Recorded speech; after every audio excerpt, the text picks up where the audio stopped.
ಏನಾಗಿದೆ ಹಾಸನಕ್ಕೆ? ಹಾಸನ ಜಿಲ್ಲೆಗೆ ಹೃದಯದ ಶಾಪ ಏನಾದ್ರೂ ತಟ್ಟುಬಿಟ್ಟಿದ್ಯಾ ಅನ್ನೋ ಪ್ರಶ್ನೆ ಪದೇ ಪದೇ ಪದೇ ಕಳೆದ 1 ತಿಂಗಳಿಂದ ಬರ್ತಾ ಇದೆ. ಹಾಸನಕ್ಕೆ ಹೃದಯಾಘಾತದ ಶಿಕ್ಷೆ ಯಾಕೆ?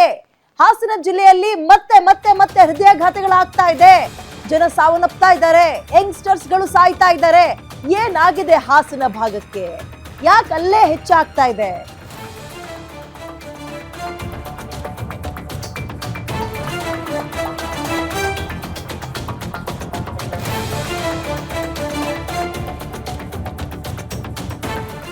ಬೆಳಬೆಳಗ್ಗೆ ಮತ್ತೆ 3 ಸಾವನ್ನಪ್ಪಿದ್ದಾರೆ. ಚನ್ನರಾಯಪಟ್ಟಣದ ಕೆಂಬಾಳು ಅನ್ನುವಲ್ಲೂ ಕೂಡ ಸಾವನ್ನಪ್ಪಿದ್ದಾರೆ.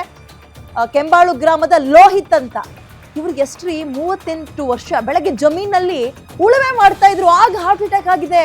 ಹೊಳೆನರಸೀಪುರದ ಆಲಂಗೊಂಡನಹಳ್ಳಿಯ ಮಂಜುನಾಥ್ ಅನ್ನೋರು ಕೂಡ ಸಾವನ್ನಪ್ಪಿದ್ದಾರೆ. ಬೆಳಗ್ಗೆ ಬೈಕಲ್ಲಿ ಹೋಗ್ತಾ ಇದ್ದಾಗ ಈಗ ಈ ಹಾರ್ಟ್ ಅಟ್ಯಾಕ್ ಆಗಿದೆ. ಬೇಲೂರಿನ ಜೆಪಿ ನಗರದ ಲೇಪಾಕ್ಷಿ ಅಂತ 50 ವರ್ಷ, ಇವರು ಕೂಡ ಸಾವನ್ನಪ್ಪಿದ್ದಾರೆ. ಆಸ್ಪತ್ರೆಗೆ ಕರೆದುಕೊಂಡು ಹೋದ್ರು ಕೂಡ ಚಿಕಿತ್ಸೆ ಫಲಕಾರಿಯಾಗಿಲ್ಲ, ಸಾವನ್ನಪ್ಪಿದ್ದಾರೆ. PU ಕಾಲೇಜ್ನ ಪ್ರೊಫೆಸರ್ 53 ವರ್ಷ ಅವರಿಗೆ, ಮುತ್ತಯ್ಯ ಅಂತ, ಅವರು ಕೂಡ ಸಾವನ್ನಪ್ಪಿದ್ದಾರೆ. ಹಾಸನ ಮಹಿಳಾ ಸರ್ಕಾರಿ ಪ್ರಥಮ ದರ್ಜೆ ಕಾಲೇಜಿನಲ್ಲಿ ಪ್ರೊಫೆಸರ್ ಆಗಿದ್ರು. ಇವರು ಕಾಫಿ ಕುಡಿತಾ ಇದ್ರು, ಆಗ ಕುಸಿದು ಬಿದ್ದು ಸಾವನ್ನಪ್ಪಿದ್ದಾರೆ. ಇವ್ರನ್ನು ಕೂಡ ಆಸ್ಪತ್ರೆಗೆ ಸೇರಿಸುವಂತಹ ಪ್ರಯತ್ನ ಪಟ್ಟರು, ಬಟ್ ನೋ ಯೂಸ್. ಹಾಸನದಲ್ಲಿ ಕಳೆದ 40 ದಿನಗಳಲ್ಲಿ ಎಷ್ಟೇಳಿ 22 ಮಂದಿ ಸಾವನ್ನಪ್ಪಿದ್ದಾರೆ, ಅದು ಕೂಡ ಹಾರ್ಟ್ ಅಟ್ಯಾಕ್ಗೆ. ಏನಾಗಿದೆ ಹಾಸನಕ್ಕೆ? ಯಾರು ಕೆಟ್ಟ ದೃಷ್ಟಿ ಬಿದ್ದು ಬಿಟ್ಟಿದೆಯೋ ಗೊತ್ತಿಲ್ಲ.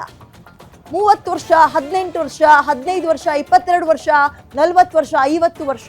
ಆಮೇಲೆ ಆತಂಕ ಆಗ್ತಾ ಇರೋದು, ಹೌದು ಡಾಕ್ಟರ್ಗಳೆಲ್ಲರೂ ಏನ್ ಹೇಳ್ತಾ ಇದ್ದಾರೆ, ಲೈಫ್ ಸ್ಟೈಲ್ ಸರಿ ಇಲ್ಲ. ಓಕೆ, ಎಲ್ರದ್ದು ಸರಿ ಇಲ್ಲ ತಾನೆ? ಹಂಗ್ ನೋಡೋದಾದ್ರೆ ಹಾಸನದಲ್ಲಿ ಮಾತ್ರ ಲೈಫ್ ಸ್ಟೈಲ್ ಸರಿ ಇಲ್ವಾ ಜನರದ್ದು? ಅವರು ಜಂಕ್ ಫುಡ್ ತಿಂತಾರೆ, ಇಲ್ಲಿರೋರು ತಿಂತಾ ಇದ್ದಾರೆ. ಬಟ್ ಹಾಸನಕ್ಕೆ ಯಾಕೆ ಈ ಶಿಕ್ಷೆ? ಯಾರ್ ಕೆಟ್ಟ ಕಣ್ಣು ಬಿದ್ದಿದೆ? ಯಾರ್ ಶಾಪ ಇದು? ಮೋರ್ ಡೀಟೇಲ್ಸ್ ನನ್ನ ಕಲಿಗೆ ಚೇತನ್ ನೀಡ್ತಾರೆ. ಚೇತನ್, ಕಳೆದ 40 ದಿನದಲ್ಲಿ 22 ಮಂದಿ ಅಂದ್ರೆ ಹುಡುಗಾಟದ ಮಾತಲ್ಲ. ನನಗೆ ಪ್ರಶ್ನೆ ಮೂಡ್ತಾ ಇರೋದು, ಅಲ್ಲಿನ ಡಾಕ್ಟರ್ಸ್ ಗಳು ಏನ್ ಹೇಳ್ತಾರೆ? ಜಿಲ್ಲಾಡಳಿತ ಯಾವುದೇ ಕ್ರಮ ತಗೊಂಡಿಲ್ವಾ? ಒಂದು ರಿಸರ್ಚ್ ಮಾಡೋಕೇನು ಪ್ರಯತ್ನ ಪಡ್ತಾ ಇಲ್ವಾ? ಮೀಟಿಂಗ್ ಗಳನ್ನ ಅಟೆಂಡ್ ಮಾಡಿಲ್ವಾ? ಯಾಕೆ ಹಾಸನದಲ್ಲೇ ಆಗ್ತಾ ಇದೆ ಅನ್ನೋ ಪ್ರಶ್ನೆ ಅಲ್ಲಿನ ಜಿಲ್ಲಾಡಳಿತಕ್ಕೆ ಬಂದಿಲ್ವಾ? ಡೀಟೇಲ್ಸ್ ಏನಿದೆ? ಎಸ್ ವಿದ್ಯಾ, ಹಾಸನ ಜಿಲ್ಲೆಯಲ್ಲಿ ಮತ್ತೆ ಮುಂದುವರಿತಲೇ ಇದೆ ಹೃದಯಾಘಾತ. ಇಂದು ಬೆಳ್ಳಂಬೆಳಿಗ್ಗೆ 3 ಹೃದಯಾಘಾತಕ್ಕೆ ಬಲಿ. ಈಗಷ್ಟೇ ಬಂದ ಮಾಹಿತಿ, ಮತ್ತೆ ಮುತ್ತಯ್ಯ ಅಂತ ಏನು ಪ್ರಿನ್ಸಿಪಲ್ ಇರ್ತಾರೆ ಅವರು ಕೂಡ ಸಾವನ್ನಪ್ಪಿರೋ ಅಂತದ್ದು. ಅಂದ್ರೆ ಹಾಸನ ಜಿಲ್ಲೆಯಲ್ಲಿ ಮುಂದುವರಿತಾನೆ ಇದೆ. ಸಾವಿನ ಸೂತಕದ ಛಾಯೆ ಮುಂದುವರೆದಿದ್ದು, ಹೃದಯಾಘಾತಕ್ಕೆ ಸೈನಿಕನೋರ್ವ ಇವತ್ತು ಮೃತಪಟ್ಟಿರೋ ಅಂತದ್ದು. ಅಂದ್ರೆ ಸಾವಿನ ಸಂಖ್ಯೆ 22ಕ್ಕೆ 40 ದಿನಗಳಲ್ಲಿ 22ಕ್ಕೆ ಏರಿಕೆ ಆಗಿರೋಂಥದ್ದು. ಏನು ಹಾಸನ ಜಿಲ್ಲೆ ಚನ್ನರಾಯಪಟ್ಟಣ ತಾಲೂಕಿನ ಕೆಂಬಾಳು ಗ್ರಾಮದ ಲೋಹಿತ್, ಇವರು ಸೈನಿಕ ಯೋಧನಾಗಿ ಕೆಲಸ ನಿರ್ವಹಿಸ್ತಾ ಇರ್ತಾರೆ.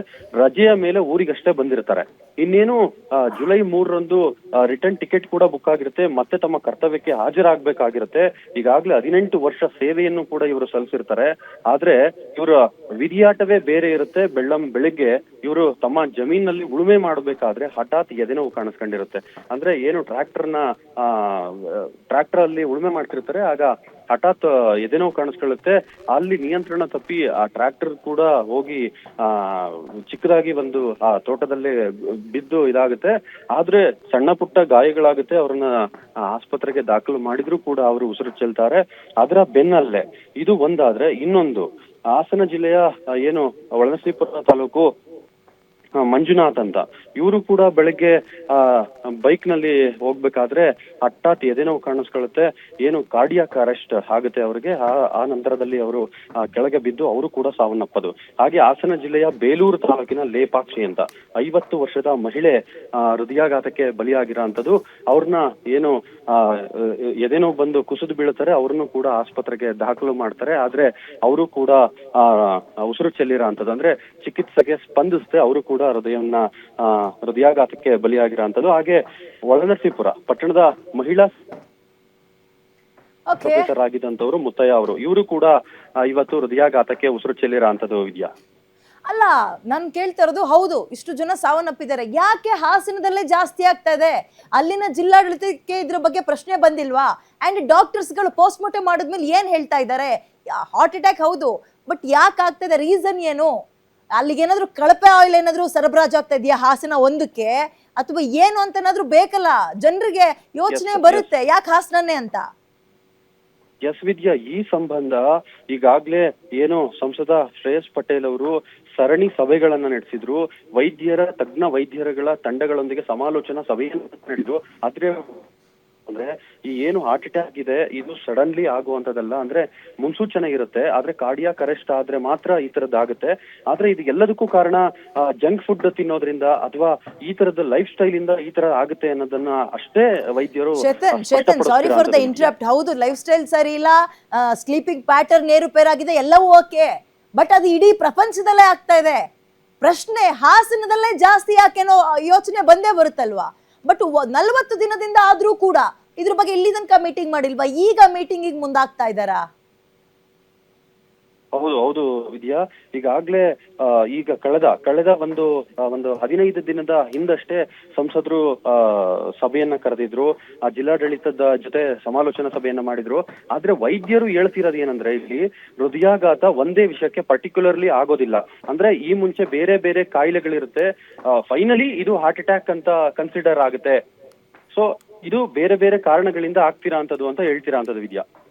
ಓಕೆ, ಧನ್ಯವಾದ ಚೇತನ್ ಡೀಟೇಲ್ಸ್ಗೆ. ಇಲ್ಲ ಏನು ಅನ್ನುವಂಥದ್ದು ಇನ್ನೂ ಕೂಡ ರೀಸನ್ ಸಿಗ್ತಾ ಇಲ್ಲ. ಇಲ್ಲಿ ನೋಡಿ, ಲೈಫ್ ಸ್ಟೈಲ್ ಸರಿ ಇಲ್ಲ, ಹೌದು ಎಲ್ರದ್ದು ಸರಿ ಇಲ್ಲ. ಹಾಸನದಲ್ಲಿ ಮಾತ್ರ ಅಲ್ಲ, ಬ್ಲಡ್ ತಿನ್ನಾಗ್ತಾ ಇದೆ, ತಿಕ್ಕಾಗ್ತಾ ಇದೆ. ಅದು ಬ್ಲಡ್ ತಿನ್ನಾಗಬೇಕು. ಏನ್ ಸಮಸ್ಯೆ? ಬ್ಲಡ್ ಹೆಪ್ಪುಗಟ್ಟಕ್ಕೆ ಈಗ ಅಥವಾ ಗಟ್ಟಿಯಾಗಕ್ಕೆ ಕಾರಣ ಏನು? ಕಳಪೆ ಆಹಾರ ಅಥವಾ ಆಯಿಲ್ ಏನಾದರೂ ಸರಬರಾಜು ಆಗ್ತಾ ಇದೆಯಾ ಅಥವಾ ಬೇರೆ ಇನ್ನೇನಿದೆ? ಇದು ಬಹಳ ಪ್ರಶ್ನೆ ಆಗ್ತಾ ಇದೆ. ನೋಡಿ, ನಾವು ಇದೊಂದು ತಿಂಗಳಲ್ಲಿ 4 ಬಾರಿ ಇದ್ರ ಬಗ್ಗೆ ಡಿಬೇಟ್ ಮಾಡಿದ್ವಿ. ಡಾಕ್ಟರ್ಗಳೆಲ್ಲರೂ ಹೇಳೋದು ಸ್ಲೀಪಿಂಗ್ ಪ್ಯಾಟರ್ನ್ ಚೇಂಜ್ ಆಗಿದೆ, ಲೈಫ್ ಸ್ಟೈಲ್ ಚೇಂಜ್ ಆಗಿದೆ, ಫುಡ್ ಸ್ಟೈಲ್ ಚೇಂಜ್ ಆಗಿದೆ. ಅಂಡ್ ಇದನ್ನ ಒಂದ್ ರೀತಿ ಆಧುನಿಕ ತಂಬಾಕು ಅಂತಲೇ ಕರಿಬೇಕು. ಏನ್ ಹೇಳಿ? ಸ್ಟ್ರೆಸ್, ಅನಗತ್ಯವಾಗಿ ಸ್ಟ್ರೆಸ್ ತಗೊಳ್ತಾ ಇದ್ದಾರೆ. ಇವೆಲ್ಲವೂ ಹಾರ್ಟ್ ಅಟ್ಯಾಕ್ ಅಥವಾ ಕಾರ್ಡಿಯಾಕ್ ಅರೆಸ್ಟ್ಗೆ ಕಾರಣಗಳು ಅಂತಾರೆ. ಇವೆಲ್ಲವೂ ಸ್ಟ್ಯಾಂಡರ್ಡ್ ಉತ್ತರಗಳು. ಓಕೆ, ಹೌದು ಒಪ್ಕೊಳ್ಳೋಣ. ಮೆಡಿಟೇಷನ್ ಮಾಡಬೇಕು, ಒಳ್ಳೆ ಊಟ ಮಾಡಬೇಕು, ಮನೆ ಊಟ ಮಾಡಬೇಕು, ಆಕ್ಟಿವ್ ಆಗಿರ್ಬೇಕು, ಫೈನ್. ಬಟ್ ಹಾಸನದಲ್ಲೇ ಯಾಕೆ ಅನ್ನುವಂಥದ್ದಲ್ವಾ ಪ್ರಶ್ನೆ? ಹಾಸನದ ಸುತ್ತಮುತ್ತ ಇಲ್ಲವಲ್ಲ, ಹಾಸನದ ಒಳಗೆ ಆಗ್ತಾ ಇದೆ. ಬೇಲೂರಿಂದ ಶುರುವಾಗಿದ್ದು ಈಗ ಇಲ್ಲಿ ತನಕ. ಬೆಳಗ್ಗೆ ಇವತ್ ನೋಡಿ ಉಳುಮೆ ಮಾಡ್ತಾ ಇದ್ರಂತೆ, ಹಾರ್ಟ್ ಅಟ್ಯಾಕ್ ಇಂದ ಸತ್ರು. ಮತ್ತೊಬ್ರು ಪ್ರೊಫೆಸರ್ ಕ್ಲಾಸ್ ಮುಗಿಸ್ಕೊಂಡು ಟೀ ಕುಡಿತಾ ಇದ್ದಾರೆ, ಟೀನೋ ಕಾಫಿನೋ, ಅಲ್ಲೇ ಬಿದ್ದು ಸತ್ರು. ಏನಾಗ್ತಾ ಇದೆ? ಆಮೇಲೆ ಬರೀ ಈ 40 ವರ್ಷ 50 ವರ್ಷ ಮೇಲ್ಪಟ್ಟವರಲ್ಲ, 22 ವರ್ಷದವರು ಕೂಡ ಸಾವನ್ನಪ್ತಾ ಇದ್ದಾರೆ. ಮೊನ್ನೆ ಒಂದು ಸುದ್ದಿ ನೋಡಿದ್ವಿ, ಅದೇನೋ ಡ್ರೈವಿಂಗ್ ಮಾಡ್ಬೇಕಾದ್ರೆ ಇದು ಡ್ರೈವಿಂಗ್ ಸೀಟ್ ನಲ್ಲೇ ಕುಸಿದು ಬಿದ್ದು ಸತ್ರು. ಈ ರೀಸನ್ ಏನು? Heart attack. ಮತ್ತೊಬ್ಬ ತೋಟಕ್ಕೆ ಹೋಗಿ ಹುಲ್ಮೆದಲ್ಲಿ ಹುಲ್ಲಿರ್ಕೊಂಡು ಇನ್ನೇನು ಈಗ ಕೊಟ್ಟಿಗೆ ತಗೊಂಡು ಹೋಗ್ಬೇಕು, ಅಲ್ಲೇ ಕುಸಿದು ಬಿದ್ರು, ಹಾರ್ಟ್ ಅಟ್ಯಾಕ್. ಹಾಸನಕ್ಕೆ ಏನಾಗಿದೆ? ಬಹಳ ದೊಡ್ಡ ಪ್ರಶ್ನೆ ಇದು. ನಿಜವಾಗ್ಲೂ ಬರೀ ಈಗ ಮೆಡಿಕಲ್ ವರ್ಜನ್ ಅಲ್ಲೇ ಹೋಗೋದಲ್ಲ, ಬೇರೆ ಏನೇನಾದ್ರೂ ಆಗಿದೆಯಾ ಅನ್ನುವಂತಹ ಅನುಮಾನಗಳು ಸಹಜವಾಗೇ ಬರುತ್ತೆ.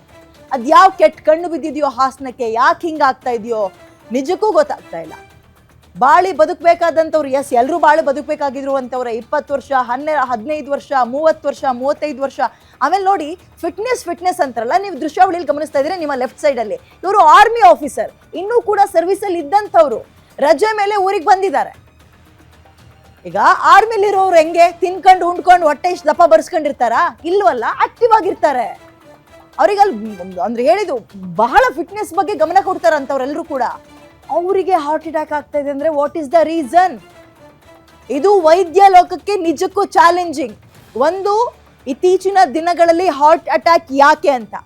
ಎರಡನೇದು, ಹಾಸನ ಭಾಗದಲ್ಲೇ ಯಾಕೆ ಅಂತ. ವೆದರ್ ವಿಚಾರಕ್ಕ ಅಥವಾ ಫುಡ್ ವಿಚಾರದಲ್ಲಿ ಏರುಪೇರು ಆಗ್ತಾ ಇದೆಯಾ? ಸ್ಟ್ರೆಸ್ ಎಲ್ಲಾ ಕಡೆನೂ ಇರುತ್ತೆ ಅಲ್ಲೇನ್ರಿ, ಎಲ್ಲ ಊರಿನಲ್ಲೂ ಇರುತ್ತೆ ಒತ್ತಡ. ಬಟ್ ಹಾಸನ ಯಾಕೆ ಅನ್ನುವಂಥದ್ದು ಯಕ್ಷ ಪ್ರಶ್ನೆ. ಒಂದು, ಇತ್ತೀಚೆಗೆ ಬಹಳ ಫಿಟ್ನೆಸ್ ಅನ್ನ ಕೂಡ ಮೇಂಟೈನ್ ಮಾಡ್ತಾರೆ ಅಂಥವ್ರು ಹಾರ್ಟ್ ಅಟ್ಯಾಕ್ ಆಗ್ತಾ ಇದ್ದಾರೆ. ಮೊನ್ನೆ ತಾನೇ ಒಬ್ಬ ಸೆಲೆಬ್ರಿಟಿ ನೋಡಿದ್ವಿ, ಅದೆಲ್ಲ ಒಂದ್ ರೀತಿ ವಿಚಾರ. ಬಟ್ ಹಾಸನದಲ್ಲಿ ಏನಾಗಿದೆ, ಇದಕ್ಕೆ ಮಾತ್ರ ಉತ್ತರ ಯಾರು ಸಿಗ್ತಾ ಇಲ್ಲ. ಇತ್ತೀಚೆಗೆ ರಾಜ್ಯ ಸರ್ಕಾರದ ಲೆವೆಲ್ನಲ್ಲಿ ನೋಡೋದಾದ್ರೆ ಡಾಕ್ಟರ್ಸ್ಗಳನ್ನೆಲ್ಲ ಮೀಟಿಂಗ್ ಮಾಡಿದ್ದಾರೆ ಕರೆಸಿ, ಅದೆಲ್ಲ ಓಕೆ, ಅವರೊಂದು ರಿಪೋರ್ಟ್ ಕೊಟ್ಟಿದ್ದಾರೆ. ಅದರಲ್ಲೂ ಕೂಡ ಸ್ಟ್ಯಾಂಡರ್ಡ್ ಆನ್ಸರ್ಸ್ ಇರೋದು ಏನದು?